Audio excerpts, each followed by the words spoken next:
Welcome, welcome, welcome. I'm truly very happy to be here with you. Very excited to have this time together and to share with you insights, lessons, and inspirations of a lifetime, which in my case has been over 83 years. And in my case, I've been practicing as a psychologist for over 50 years. So it's a true pleasure and adds such great meaning for my life to give you this information, this knowledge. My intention is to uplift you and your loved ones for the rest of your lives. That's truly my intention. The title of today's presentation is The Science of Unity. The individual, the family, the job, the nation, the world. The science of unity, the individual, the family, the job, the nation, the world. And I want to dedicate this to my daughter, Sammy. She coined the phrase, the science of unity. So Sammy, if you're watching this, I love you, sweetheart, and so happy you gave me this inspiration to present this. Very valuable. Thank you, sweetheart. Well, in terms of unity in the individual, so there needs to be unity between thoughts, words, and actions, a congruence of thoughts, words, and actions. It's very uncomfortable for any person to have certain thoughts, and the words are very different than the thoughts, and then the actions may be even different than that. You want to have a congruence, a lineup of what you say, what you do, and what you're thinking. And there's ways to do that. The key to the science of unity is honor. Honor and love. And of course, with honor, I'm defining honor as loyalty to your highest constructive values as enshrined within the 4 commandments of honor, while striving to cause no harm emotionally and physically.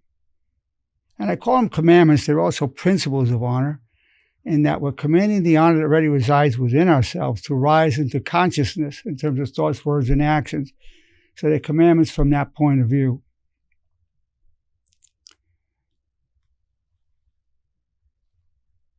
So we want to have that unity within the individual, and that unity brings peace of mind.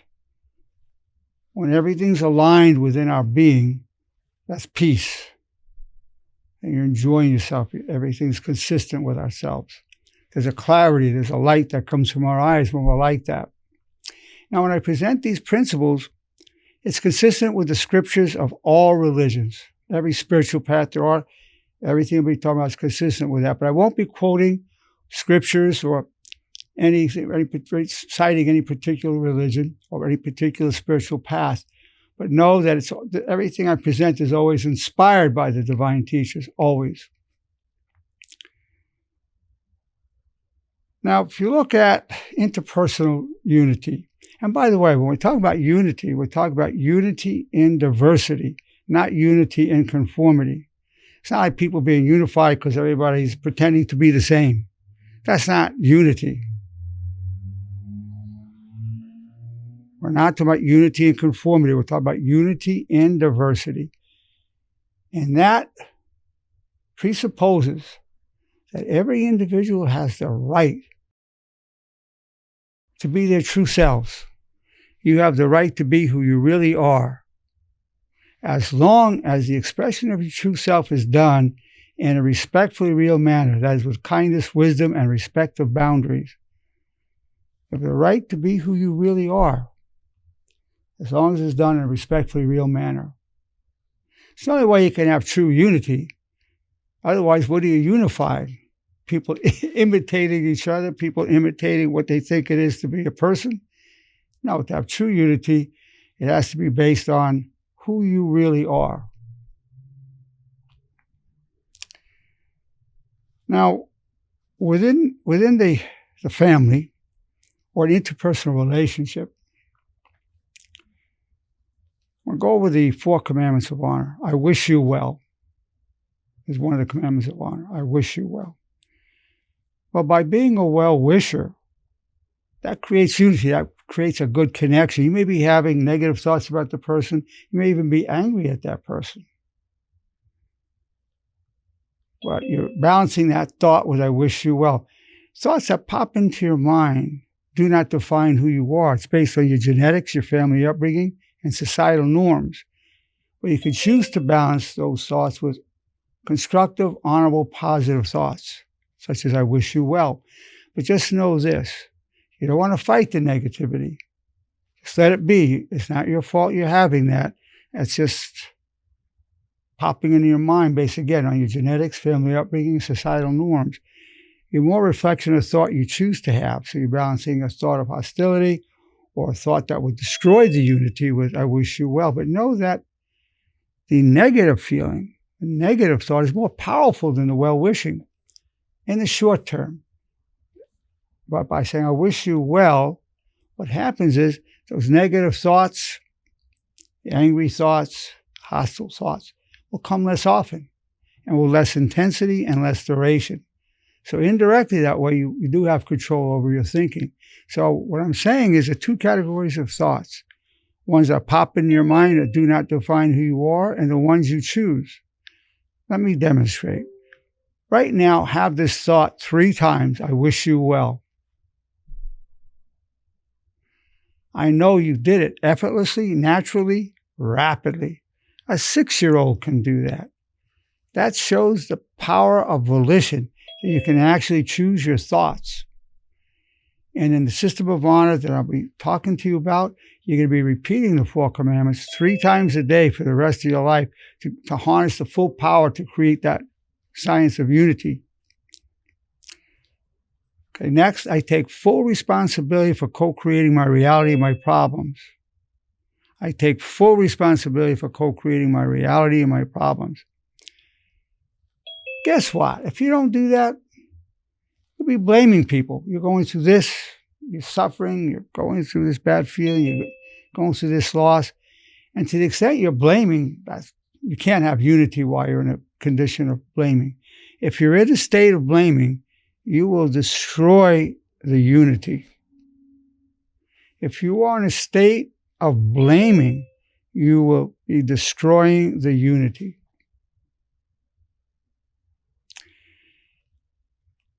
Over 99% of the time, we co-create the problems that we have. There is such a thing as a true victim, but it's very rare. We co-create it. I take full responsibility for co-creating my reality, my problems. That's absolutely essential to have true unity. Without it, you can't have it. It's impossible.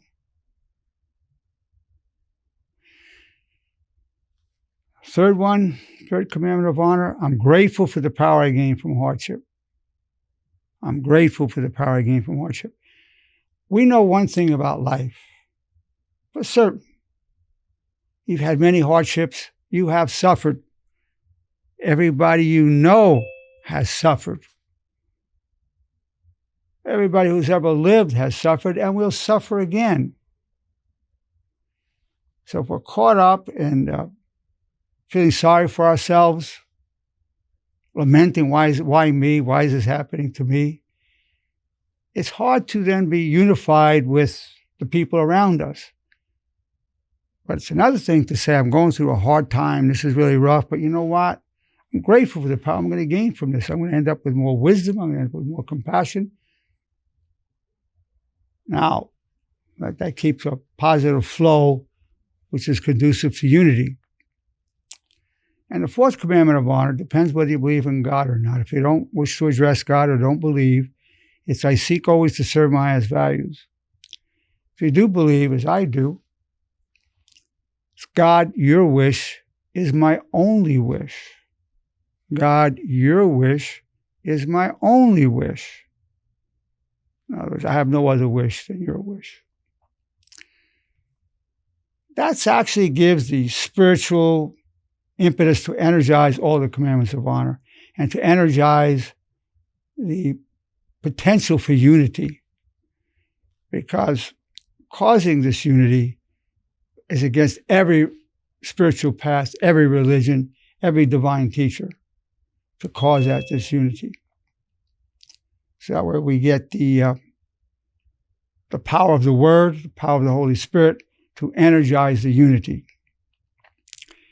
Now, for this to really work in terms of the family, relationships, the job, the nation, the world, we have to be reciting those 4 commandments of honor 3 times a day for the rest of your life. So I give people this pledge to make that commitment. As a disciple of honor, I pledge myself all the days of my life to the 4 commandments of honor. And I'll teach them to those I love. I'll recite them every morning, afternoon, and evening, and listen to myself recite them. It's a lifetime commitment. And I interviewed over 1,100 patients who were subjects in one study I did. And over 95%, they said immediately they felt good. Immediately they felt more hope. And over 92% said they immediately felt more meaning in their lives. This helps produce a happier feeling, and which is also conducive to connecting to others. But then the key is to maximize the potential that a person will apply this knowledge in a given situation. And therefore I created the bridge. And the bridge is this: what's the most honorable thing to think, say, and do? What's the most honorable thing to think, say, and do? So therefore, honor becomes the gold standard for everything in our lives. We're no longer looking in this model for happiness.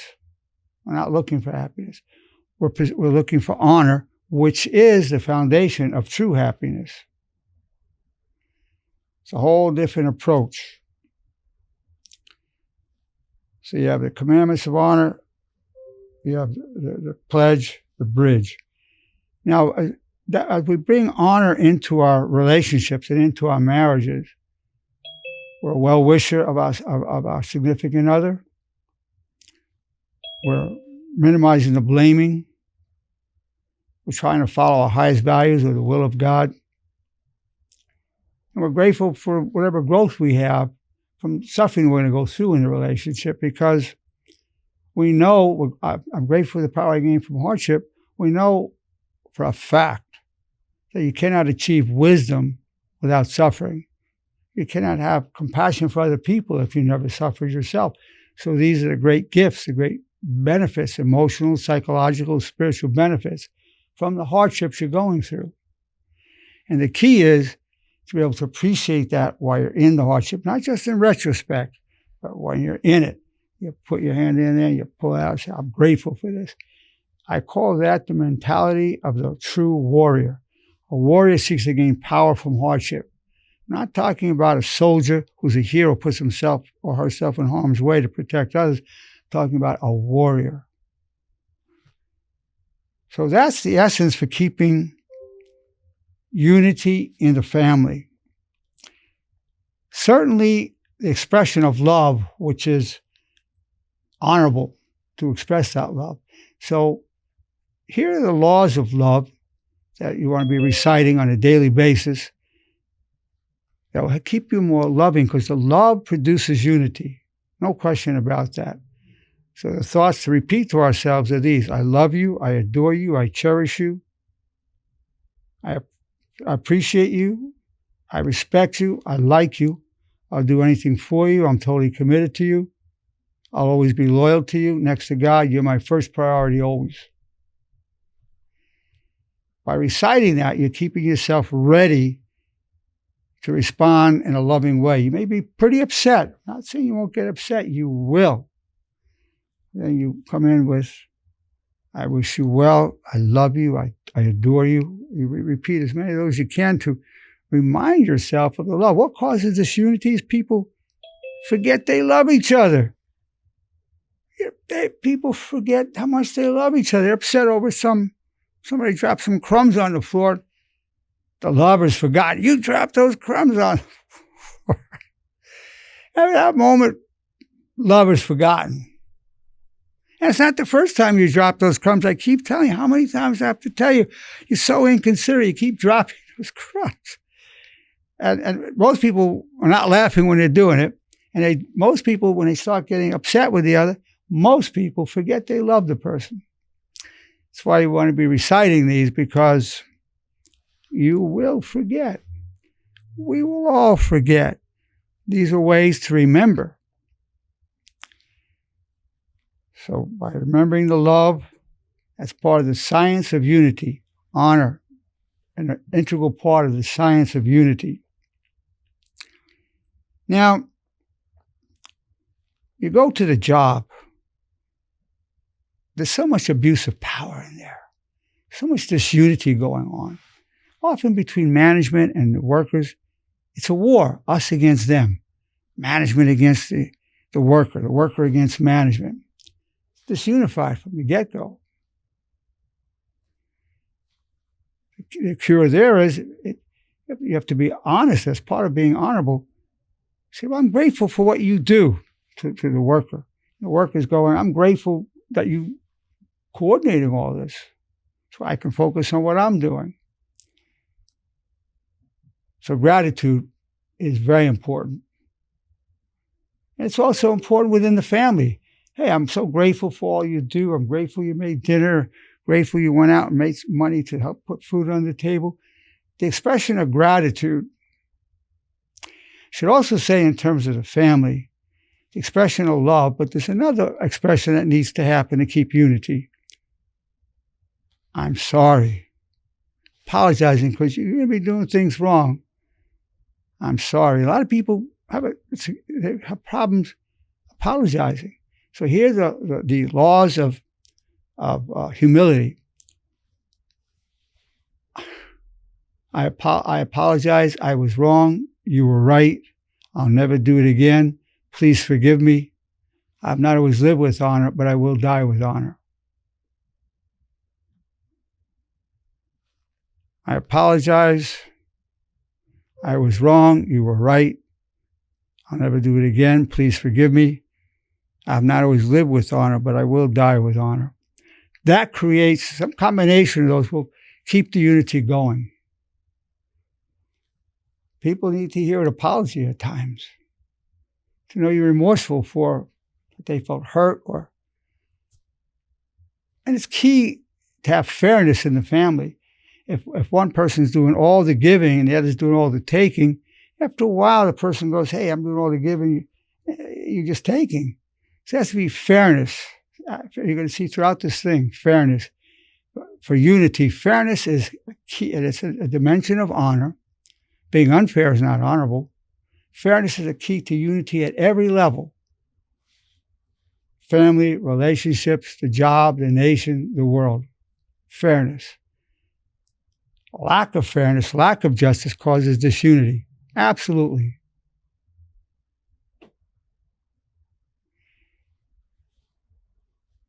The main problem going on in corporations and in business, a lack of fairness. Lack of fairness. Abuse of power.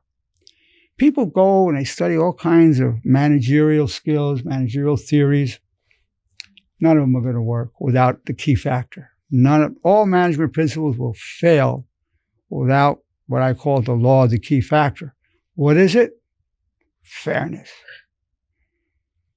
If you're not fair with the employees, you're going to have a problem. You're going to have more theft, more absenteeism, more litigation, lower production, lower morale. So the fairness principle should be taught in business, and it'll help the bottom line. It's not going to hurt. And it's not taught, for the most part, it's not taught. Fairness management. So I have a program that we bring to the world. This is part of the honor movement. We have fairness training, bringing it into the institutions such as management. So the fairness is key in relationship, whether it's at work, family, between nations, absolutely necessary. Now, to have true unity, you must follow what I call the supremacy of honor code. the Supremacy of Honor Code. And people who recite the Supremacy Honor Code, I call them devotees of honor. Devotees of honor. So you have disciples of honor, devotees of honor. Supremacy Honor Code is this: honor before pride, honor before anger, honor before sex, honor before money, honor before fear, honor before everything, honor before life itself. Now, most people put pride before honor. How are you going to have unity if you're putting your pride before honor? How are you going to have unity if you put your pride before honor? Yes. It's impossible. Totally impossible. And what I tell people about honor, I tell honor is a very cold lover. Honor is a very cold lover. It's not going to keep you warm at night. So you want to put honor before pride. Now, certainly in business or in relationships, if you put money before honor, there's going to be a problem. And that pretty common is what happens. That's not a common event. So the Supremacy of Honor Code, putting honor before pride, honor before anger, honor before money, honor before sex, honor before fear, honor before everything, honor before life itself. That's part of the science of unity. Absolutely. Absolutely. Now, if you look at nations, you can't have unity in a nation without justice. If some group of people are being treated more harshly than another before the courts, you're not giving out fair or just sentences, you're going to have discontented people.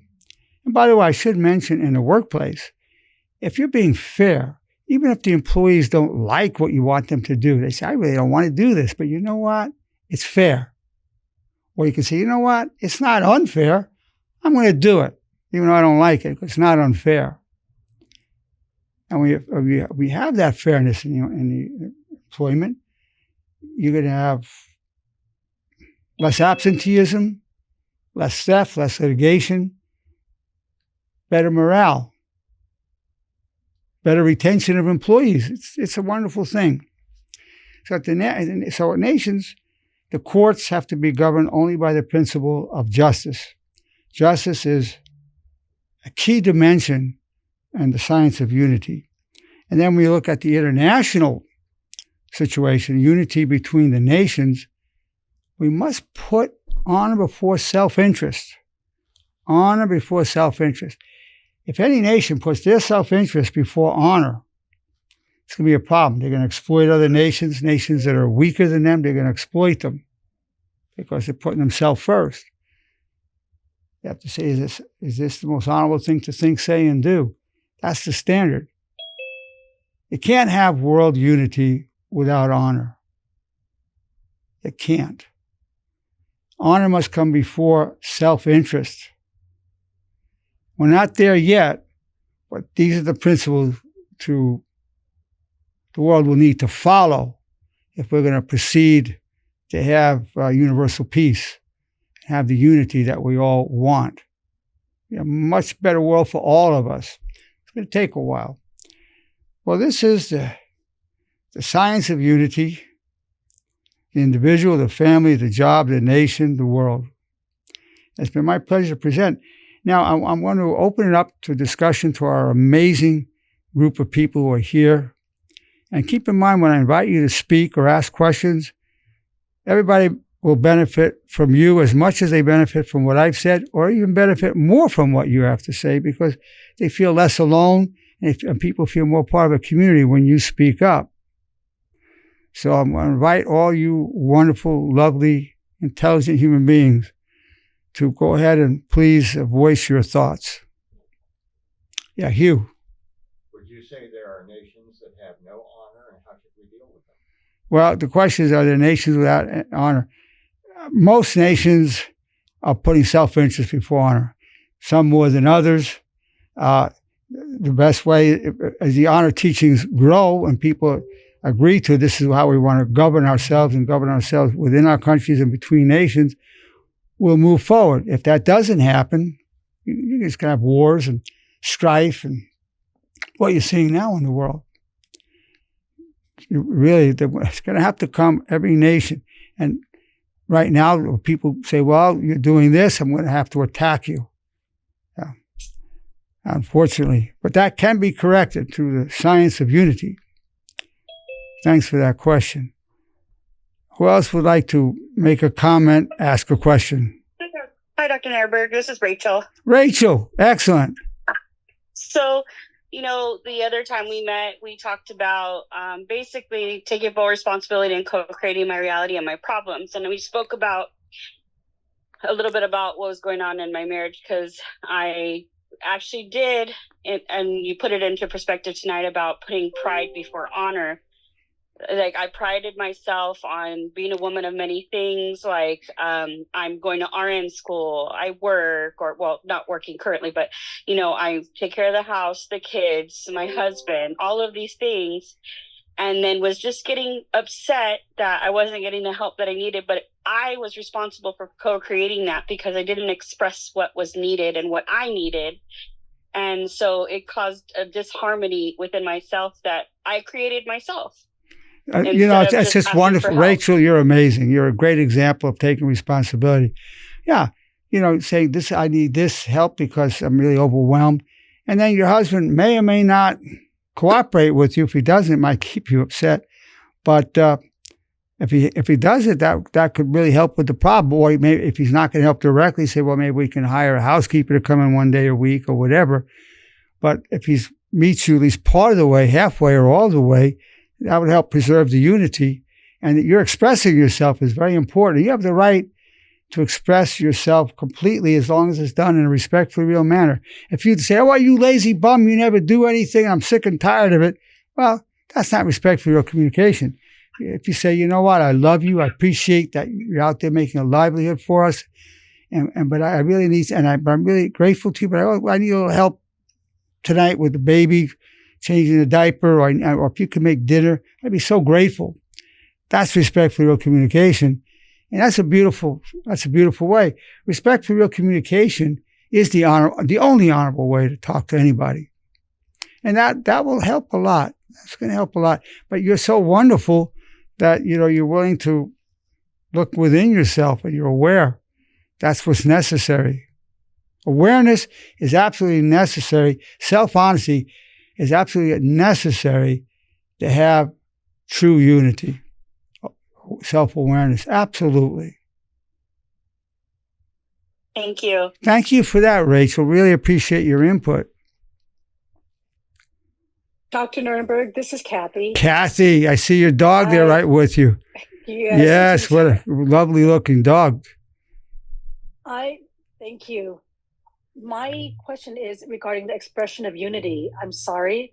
As you know, I'm going to be married 40 years in December. I know. Okay. Mazel tov. And no matter what kind of disagreement, even though he's wrong, my husband never apologizes to me. That's because he puts pride before honor. And that's a lot of people. It's not just him. I'm sure in so many ways he's a great man. But that's true probably of maybe 99% of the people put pride before honor. That's why these teachings are so needed. That's why it's so needed. Okay. Because if I'm wrong, then I will come out and say, you know what?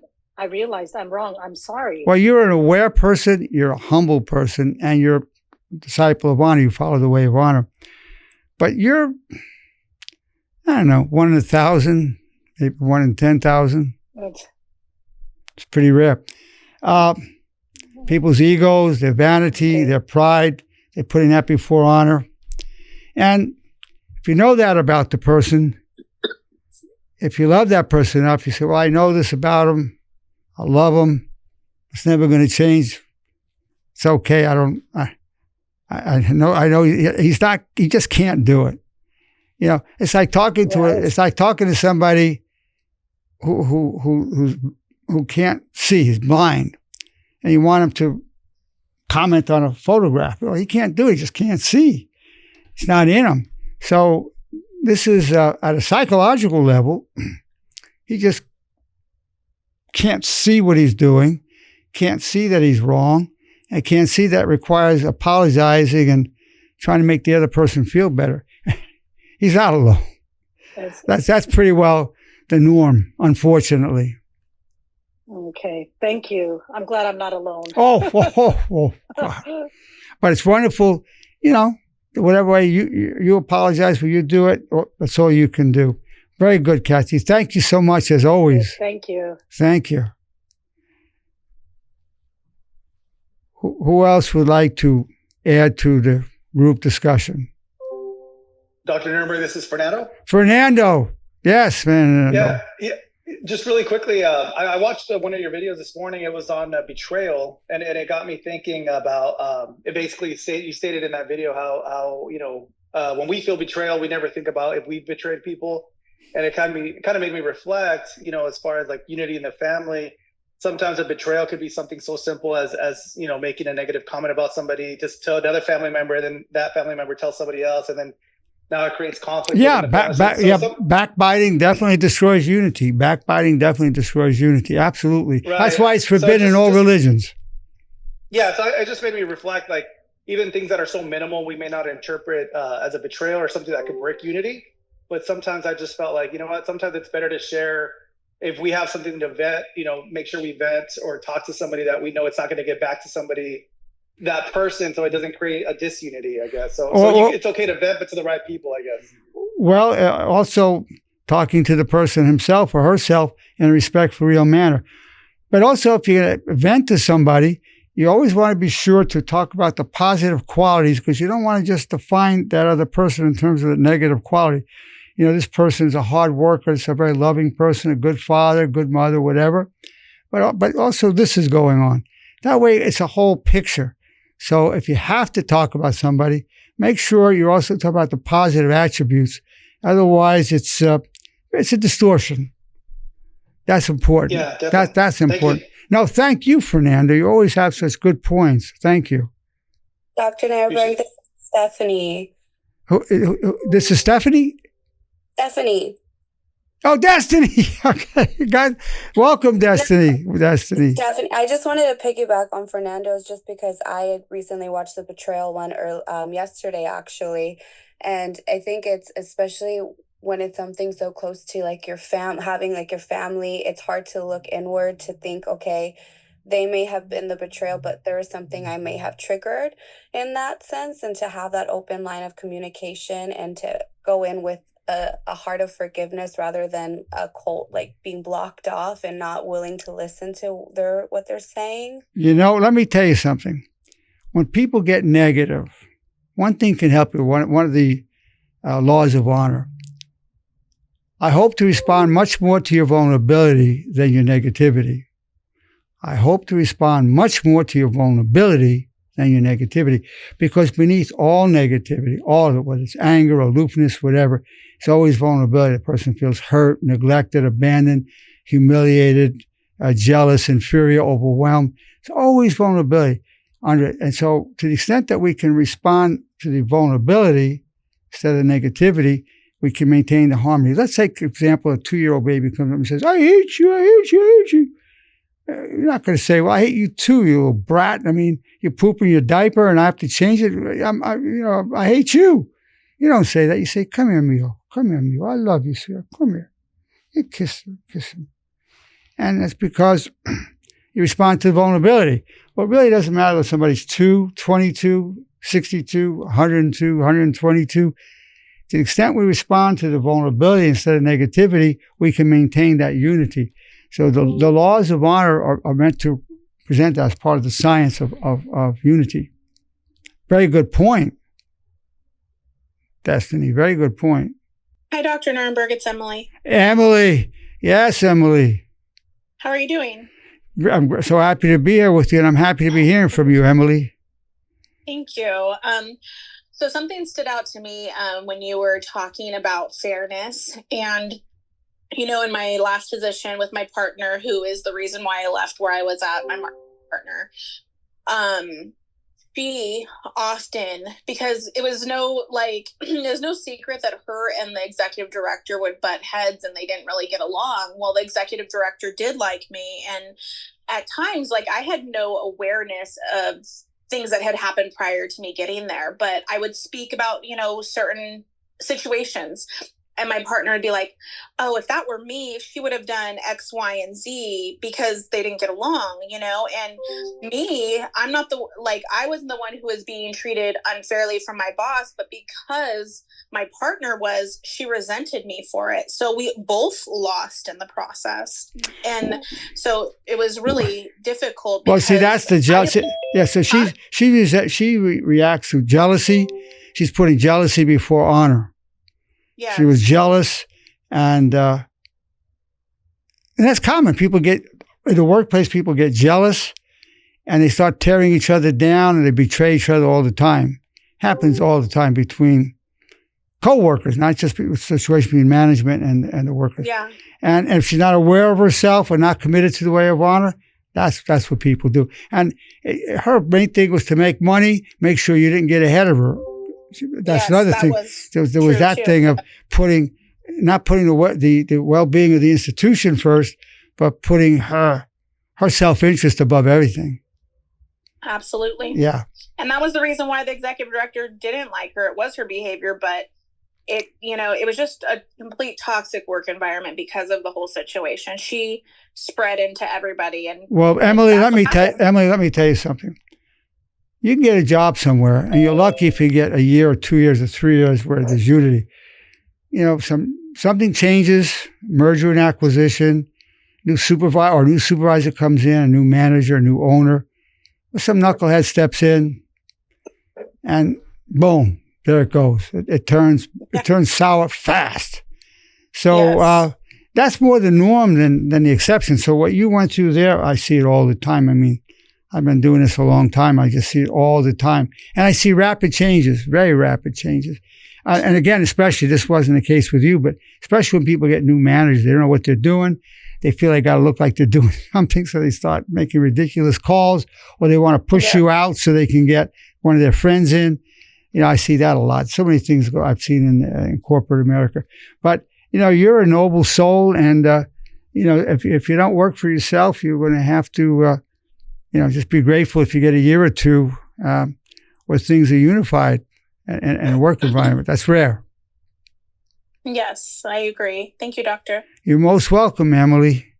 Well, it's been my pleasure to present to you the science of honor, the individual, the family, the job, the nation, the world.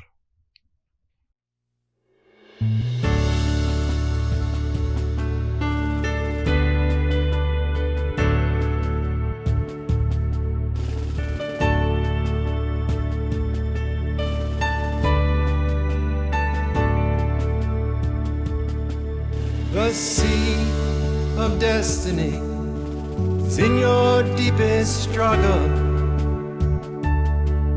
God's will and mine be one, and I wish you well.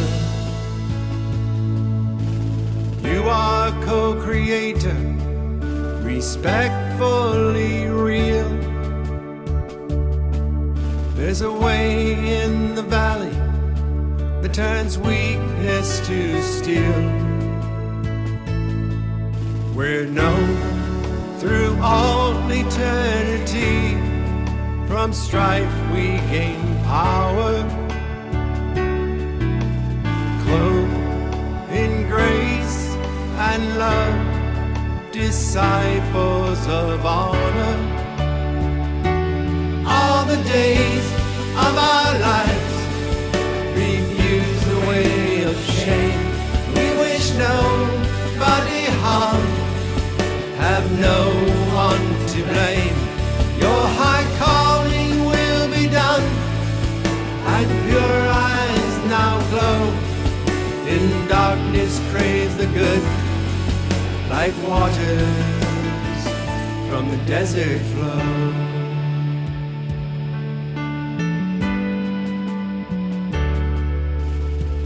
I pledge my love all the days of my life.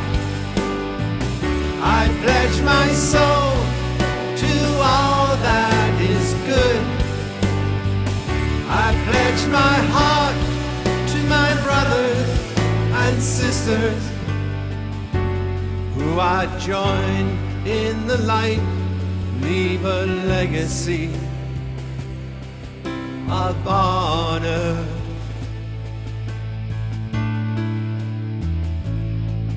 We're known through all eternity, from strife we gain power,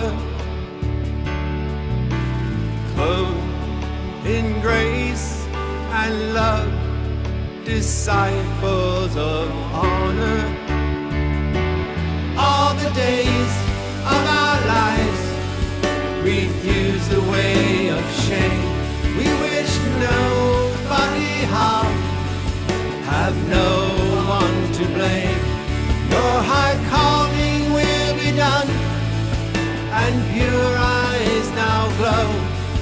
In darkness crave the good, like waters from the desert flow.